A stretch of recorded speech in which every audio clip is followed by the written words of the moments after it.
Thought process একদম সহজ করে ভাবো। আজ ক্লাস হ্যালো অ্যালকেন হ্যালো অ্যারিনের special class in the sense আজ যেটা করাবো সেটা কেন ওর মধ্যে কেন, মানে হোয়াই এর মধ্যে হোয়াই, মানে কোয়েশ্চেন যেটা হোয়াই একটা থাকবে সেটা একটা অ্যান্সার আছে, সেই হোয়াই এর আবার হোয়াই, মানে একটু অন্য ধরনের পড়া যেটা hello alkane hello arene related. দেখো ওয়েস্ট বেঙ্গল বোর্ড বলো, সিবিএসসি আইএসসি যাই বলো না কেন, এখন কিন্তু নতুন question pattern. West Bengal board তো পুরোপুরি যেহেতু সেমিস্টার ভেঙে দিয়েছে এবছর প্রথম, সেই হিসাবে কিন্তু কোনো কিছু বাদ দেওয়া যাবে না। আর এন্ট্রান্স রিলেটেডও কিছু এন্ট্রান্স ঘেঁষা কিছু কোশ্চেন অ্যান্সার নিয়ে আজকে আলোচনা করবো, ঠিক আছে? একদম লাস্ট ক্লাস আগের যে পড়াগুলো হয়েছে সেই পড়ার মধ্যে থেকেই একটু ডিটেলস কিছু আলোচনা কোশ্চেন অ্যান্সার বেসিসে, ঠিক আছে? ভালো করে দেখো। প্রথম কোশ্চেন বলছে the intermediate expected to be formed when propene reacts with HCl and peroxide. Propene কার সঙ্গে বিক্রিয়া করছে? HCl আর পারঅক্সাইডের সাথে। কোনটা প্রোডাক্ট বলেন? ইন্টারমিডিয়েট। এইটাই ব্যাপার। প্রোডাক্ট তো জেনে গেছে, আমি তো সব করিয়ে দিয়েছি। ইন্টারমিডিয়েট মানে মাঝখানে অন্তর্বর্তী পদার্থ কি তৈরি হবে সেটা নিয়ে আলোচনা। এখন কথাটা হচ্ছে যে প্রথম আগে ভাবতে হবে প্রোপিন মানে কি, প্রোপিনের স্ট্রাকচার কি। তিনটে carbon prop, double bond in, তাই না? যেখানে ডাবল বন্ড দাও CH3 CH double bond CH, propene. এখন কথাটা হচ্ছে যে এতে আমি দিয়েছি HCl পারঅক্সাইড। আগে বলো মার্কনিকভ না অ্যান্টি মার্কনিকভ? সবাই বলবে অ্যান্টি মার্কনিকভ, পারঅক্সাইড আছে। কিন্তু পারঅক্সাইড প্রভাব খাটে তখনই HBr থাকলে, এখানে HCl আছে, তার মানে এটা মার্কনিকভই হবে, অ্যান্টি মার্কনিকভ নয়। মার্কনিকভ রুল যখন ফলো হয় মনে রাখবে এখানে যে অ্যাডিশন রিঅ্যাকশন হয়, যুদ্ধ বিক্রিয়া যেটা হয় ইলেকট্রোফিলিক অ্যাডিশন, তার মানে ফার্স্ট স্টেপে রেট ডিটারমাইনিং স্টেপে ইলেকট্রোফাইল অ্যাড হয় E+, মানে এখানে E+ মানে কি? H+, Cl-, মানে ফার্স্ট স্টেপে আর ডি স্টেপে অ্যাকচুয়ালি H+ অ্যাড হবে, মানে প্রথম স্টেপে অ্যাকচুয়ালি H+ অ্যাড হবে। দেখো এই ডবল বন্ডটা যদি আমি ভাঙলে আমি দু রকম জিনিস পাচ্ছি, এটা প্লাস এটা মাইনাস লিখতে পারি, আবার এটা মাইনাস এটা প্লাস লিখতে পারি, দু রকম হচ্ছে। এটা যদি H+ কে অ্যাটাক করে তাহলে কি তৈরি হলো? CH3 CH+ CH3। আর এ যদি H+ কে অ্যাটাক করে মানে এই মাইনাস যদি H+ কে দেয় তাহলে CH3 CH2 CH2+, দু রকম হচ্ছে। তোমার কি মনে হয় কোনটা বেশি স্টেবল? এইখানে রেজোন্যান্স তো কারো হচ্ছে না, এখানে প্লাসটা যে কার্বনে আছে তার পাশের কার্বনে দেখো আলফা হাইড্রোজেন কটা? 6টা। এখানে প্লাসটা যে কার্বনে আছে তার পাশের কার্বন আলফা কার্বন হাইড্রোজেন কটা? 2টো।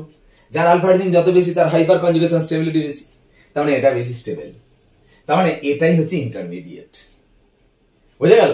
আর সেই কারণে এখানেই বিআরটা ঢুকে যায় বলে অ্যান্সার হয় এখানে বিআর ঢোকে, সরি বিআর বলছি Cl, ঠিক আছে? প্রোডাক্ট কি হবে? প্রোপিনে যদি তুমি HCl দাও, মার্কনিকভ হলে কি হয়? Cl-টা কম হাইড্রোজেনে ঢোকে আর H-টা বেশি হাইড্রোজেন। মনে আছে তো মার্কনিকভ রুল কি ছিল? মাইনাস পার্টটা ডাবল বন্ডের সঙ্গে জুড়ে আছে যে দুটো কার্বন, তার মধ্যে যেখানে কম হাইড্রোজেন সেখানে নেগেটিভটা ঢোকে। দেখো তাই তো হচ্ছে। দেখো এটা যদি ইন্টারমিডিয়েট হয় তাহলে Cl- যদি এখানে ঢোকে তাহলে অ্যান্সার তো সেটাই হচ্ছে, কিন্তু যেহেতু ইন্টারমিডিয়েট বলেছে অ্যান্সার হবে এইটা, তাই না? তার মানে এটা অ্যান্সার হবে।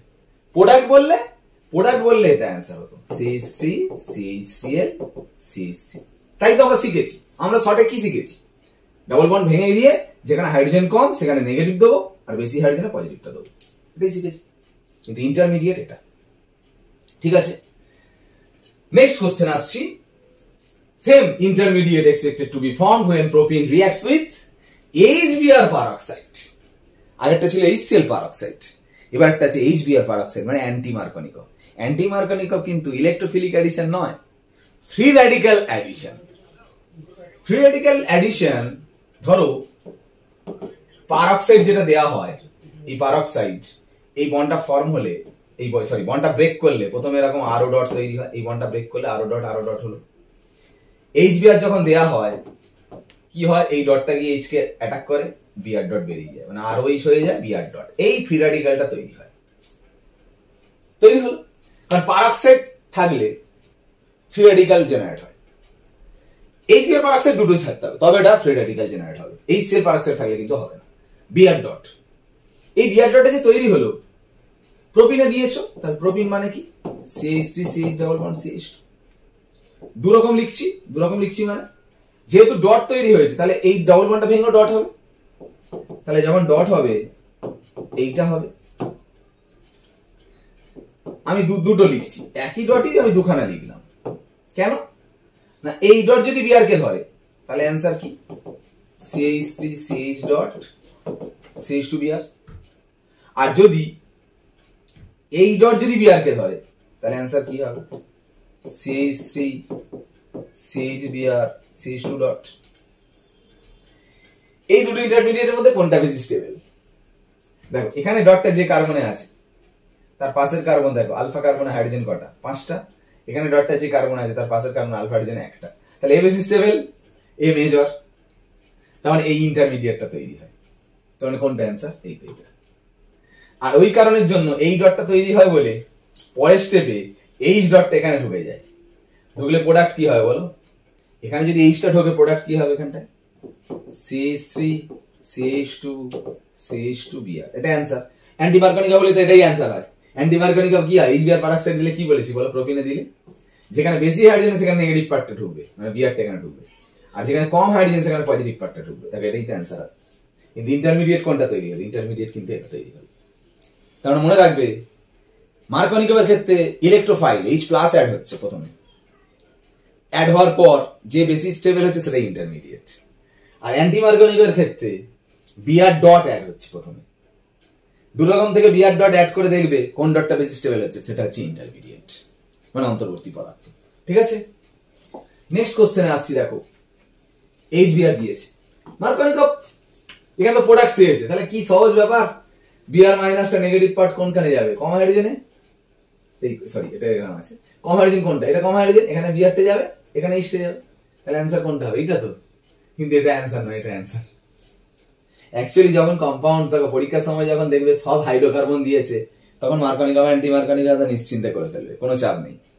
কিন্তু যদি ফ্লুরিন নাইট্রো এসব থাকে একটু মেকানিজমে তোমাকে ঢুকতে হবে।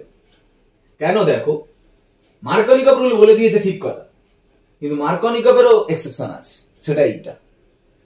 তার কারণ মার্কনিকভের মতো ঠিকই বলেছে। দেখো আমরা যেটা আগে করলাম এটা তো মার্কনিকভ হয়েছে। কি বুঝলে বলো মার্কনিকভ রুল কেন দিয়েছে? যে দুখানা জিনিস তৈরি হলো, H+টা অ্যাড হওয়ার পর দেখছো দুরকম যেটা তৈরি হলো, এটা তো বেশি স্টেবল হচ্ছে, এটা কম স্টেবল হচ্ছে। ওই জন্য এর থেকে প্রোডাক্টটা যেটা হচ্ছে এইটা, সেটা মেজর হচ্ছে।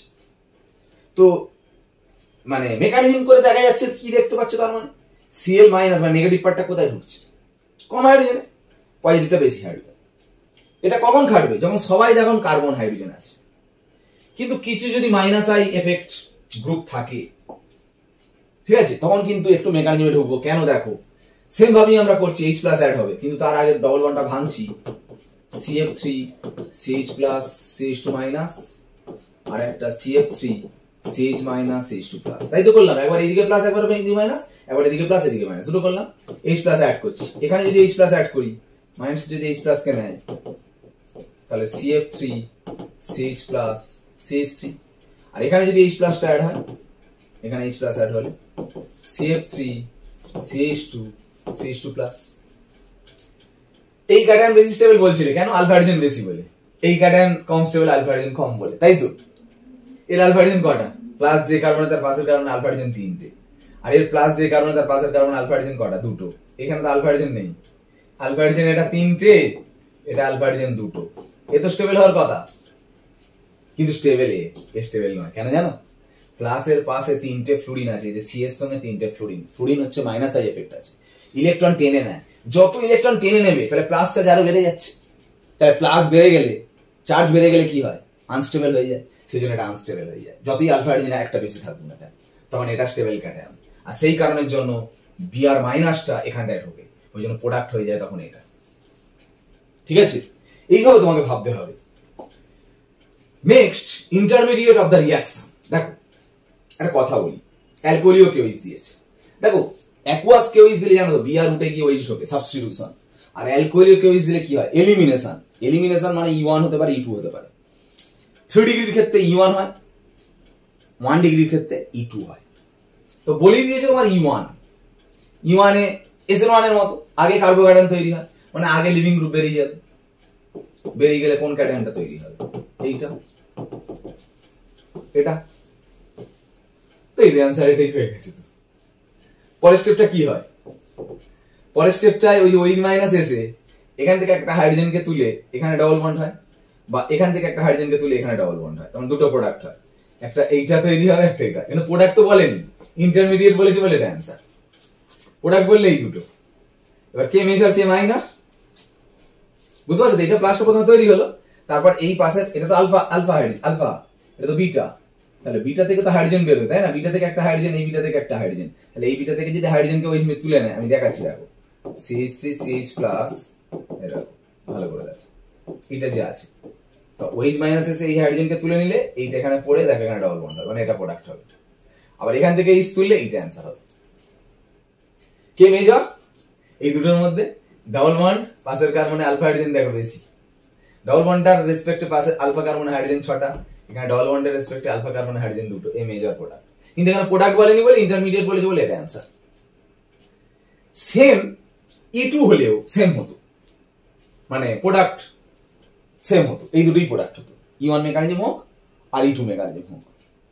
কিন্তু কথাটা হচ্ছে যদি ফ্লুরিন থাকে ব্যাড লিভিং গ্রুপ, যেটা হফম্যান রুল বলেছি, এই ফ্লুরিন বাদে অন্য হাইড্রোজেন থাকলে সেটা বলে সেটজের রুল, দুটো প্রোডাক্ট এটা মেজর এটা মাইনর।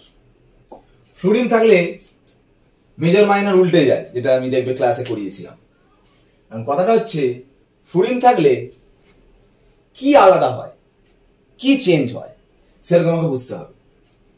এখন ফ্লুরিন ব্যাড লিভিং গ্রুপ বলে এর মেকানিজমটা একটু আলাদা হয়। মেকানিজমটা যেটা হয় সেটা হচ্ছে E1CB মেকানিজম। মেকানিজমটা কি? ব্যাড লিভিং গ্রুপ বলে ফ্লুরিন আগে বেরোয় না। দেখো আমি দুখানা জিনিস করে তোমাকে দেখাচ্ছি।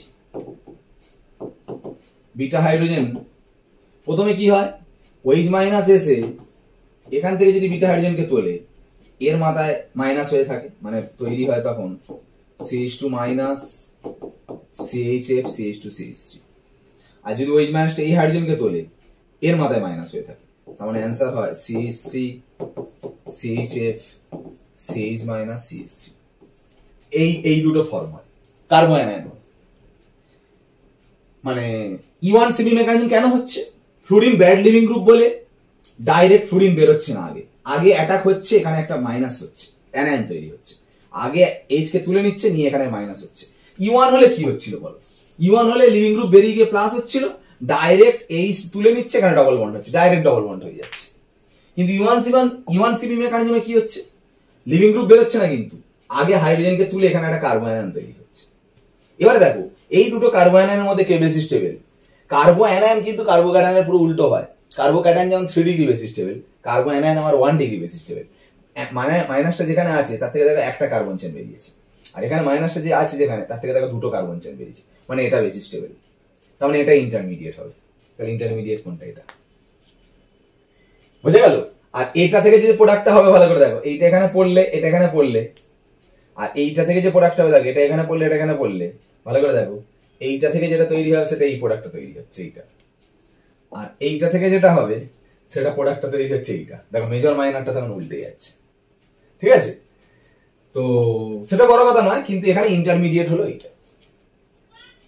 তো নেক্সট কোশ্চেনে আসছি, the correct order of SN1 reactivity.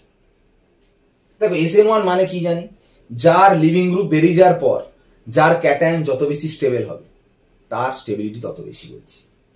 এর লিভিং গ্রুপ বেরিয়ে গেলে যে ক্যাটায়নটা হবে সেটা কোন ক্যাটায়ন হবে? এই ক্যাটায়নটা হবে। এর লিভিং গ্রুপ বেরিয়ে গেলে কোন ক্যাটায়ন তৈরি হবে? এই ক্যাটায়নটা। এর লিভিং গ্রুপ বেরিয়ে গেলে এই ক্যাটায়নটা। তিনজনেই তো রেজোন্যান্স হচ্ছে বলে মনে হচ্ছে, তাই না? তাহলে কে বেশি স্টেবল? এখানে দেখতে হবে কে অ্যারোমেটিক, কে নন অ্যারোমেটিক, কে অ্যান্টি অ্যারোমেটিক। সেটা আবার কি? কটা কথা বলছি শুনে নাও। ব্যাপার হচ্ছে যে যদি সাইক্লিক হয়, অ্যারোমেটিকের ডেফিনেশন দিচ্ছি, সাইক্লিক 1 নম্বর পয়েন্ট, সাইক্লিক মানে রিং হতে হবে, প্রত্যেকই রিং। 2 নম্বর কনজুগেটেড। কনজুগেটেড কাকে বলে? Double single double single double single এরকম থাকবে, বা দুটো সিঙ্গেল হলেও কনজুগেটেড বলা যায়, মাঝখানে যদি প্লাস থাকে, দুটো সিঙ্গেলের মাঝখানে যদি মাইনাস থাকে, বা দুটো সিঙ্গেলের মাঝখানে যদি এরকম লোন পেয়ার থাকে, একেও কনজুগেটেড বলা যায়, ঠিক আছে? আর কি হতে হবে দেখো, 3 নম্বর 4n+2 number pi electron. 4n plus 2 number of pi electron। 4n plus 2 number of pi electron মানে দেখো 4n plus 2 মানে n0 বসালে কত হবে 2, n1 বসালে 6, n2 বসালে 10, মানে দুটো বা ছটা বা 10টা পাই ইলেকট্রন থাকলে তবে তাকে অ্যারোমেটিক বলবো। অ্যারোমেটিকের ডেফিনেশন কি? সাইক্লিক হবে, কনজুগেটেড হবে, আর দুটো ছটা বা 10টা পাই ইলেকট্রন থাকবে, ডিলোকালাইজড পাই ইলেকট্রন। এটা অ্যারোমেটিকের ডেফিনেশন। আর অ্যান্টি অ্যারোমেটিকের ডেফিনেশন কি জানো? এটা সেম থাকবে। এই ফর্মুলাটা শুধু 4n plus 2 হবে না, হয়ে যাবে শুধু 4n নাম্বার পাই ইলেকট্রন, মানে 4টে বা 8টা পাই ইলেকট্রন থাকলে তাকে বলবো অ্যান্টি অ্যারোমেটিক। তাহলে বাবু অ্যারোমেটিকের ডেফিনেশন কি বললাম? সাইক্লিক, কনজুগেটেড, আর দুটো ছটা 10টা পাই ইলেকট্রন থাকবে। আর অ্যান্টি অ্যারোমেটিক এই দুটো সেম থাকবে, শুধু 4টে 8টা পাই ইলেকট্রন থাকলে তাকে বলবো অ্যান্টি অ্যারোমেটিক, আর না হলে সেটা বলবো নন অ্যারোমেটিক। তাহলে আগে ভাবো, প্রত্যেকে সাইক্লিক, প্রত্যেকে কনজুগেটেড না, কনজুগেটেড নয়। দেখো ডবল সিঙ্গেল আছে, দুটো সিঙ্গেল পাশাপাশি থাকছে, মাঝখানে চার্জ আছে বলে এটাও কনজুগেটেড হচ্ছে। দুটো সিঙ্গেল পাশাপাশি আছে কিন্তু এখানে লোন পেয়ার আছে, এটাও কনজুগেটেড। দুটো সিঙ্গেল পাশাপাশি প্লাস আছে, conjugated. Single double conjugated, single double single single. দুটো সিঙ্গেলের মাঝখানে কোনো চার্জ বা লোন পেয়ার বা নেগেটিভ কিছু নেই, তার মানে এটা নন কনজুগেটেড নয়। কনজুগেটেড নয় মানেই তার মানে অ্যারোমেটিকও হবে না, নন মানে অ্যান্টি অ্যারোমেটিকও হবে না। তার মানে এটা কোন অ্যারোমেটিক? নন অ্যারোমেটিক। কি অ্যারোমেটিক? নন অ্যারোমেটিক। এবার এদের দুজনের মধ্যে বলো অ্যান্টি অ্যারোমেটিক কোনটা আর অ্যারোমেটিক কোনটা? তাহলে সাইক্লিক কনজুগেটেড দুজনই হচ্ছে। এবার দেখো দুটো ছটা 10টা পাই ইলেকট্রন থাকলে সেটাকে বলবো অ্যারোমেটিক, আর 4টে 8টে পাই ইলেকট্রন থাকলে তাকে বলবো অ্যান্টি অ্যারোমেটিক। ভালো করে দেখো এখানে পাই ইলেকট্রন কটা, এটা সিঙ্গল বন্ড, এটা পাই বন্ড, পাই বন্ডে দুটো ইলেকট্রন মানে 2, এখানে পাই বন্ডে দুটো ইলেকট্রন, আর এই লোন পেয়ারে দুটো ইলেকট্রন, মোট 6টা। লোন পেয়ারে কেন পাই ধরে জানো? এই লোন পেয়ারটা যদি এরকম রেজোন্যান্স করে ভাবো, এই লোন পেয়ারটা এখানে পড়লে তো পাই বন্ড হচ্ছে। লোন পেয়ার বা নেগেটিভ চার্জ থাকলে সেটাকে কিন্তু দুটো পাই ইলেকট্রন ধরবে, মানে দুটো 4টে 2 6টা পাই ইলেকট্রন, মানে অ্যারোমেটিক হচ্ছে, এটা অ্যারোমেটিক। আর এখানে দেখো দুটো 4টে মানে কি? Anti aromatic. স্টেবিলিটি সব থেকে বেশি হয় অ্যারোমেটিকের, তারপরে নন অ্যারোমেটিকের, তারপরে অ্যান্টি অ্যারোমেটিক। আমরা কি বলেছি? যে ক্যাটায়ন যত বেশি স্টেবল তার SN1 ভালো। তাহলে কার SN1 সব থেকে ভালো? 1, তারপরে কে? 2, তারপর কে? 3। তার মানে সব থেকে ভালো হচ্ছে 1, তারপরে 2, তারপরে 3। অ্যান্সার হচ্ছে বি। বোঝা গেল? তো মোটামুটি এই ধরনের কোশ্চেন দেখো সবগুলো জানা ছিল, কিন্তু সেইগুলো একটু ডেপথ নলেজ নিয়ে আমরা নতুন কোশ্চেন করলাম, তাই না? তো যাই হোক, মোটামুটি হ্যালো অ্যালকেন হ্যালোইন যে কটা ক্লাস করানো হয়েছে, মোটামুটি 5টা ক্লাস আগে করানো হয়েছে, একদম বেসিক, আর আজকের ক্লাসটা, এই কটা দেখলে কিন্তু হ্যালো অ্যালকেন হ্যালোইন আর কিচ্ছু বাদ থাকছে না। ভালো করে ক্লাসগুলো ফলো করো। অর্গানিকের 50% অর্গানিক চ্যাপ্টার কমপ্লিট থার্ড সেমিস্টারে, কারণ দুটো অর্গানিক চ্যাপ্টার, অ্যালকোহল ফেনোলিজার, হ্যালো অ্যালকেন হ্যালোইন। 50% অর্গানিক আজকে ফুল কমপ্লিট হয়ে গেল। ঠিক আছে, সামনের দিন আবার নতুন চ্যাপ্টার নিয়ে আমরা আসছি, সম্ভবত পি ব্লক নিয়ে আসছি। একটা ইনঅর্গানিক কেমিস্ট্রি ঠিক কথা, কিন্তু প্রচুর স্কোরিং, প্রচুর মার্কস আছে। পরবর্তী ভিডিওর জন্য চ্যানেলে অবশ্যই ফোকাস রেখো। আজকে ক্লাস শেষ করলাম। ওকে, বাই।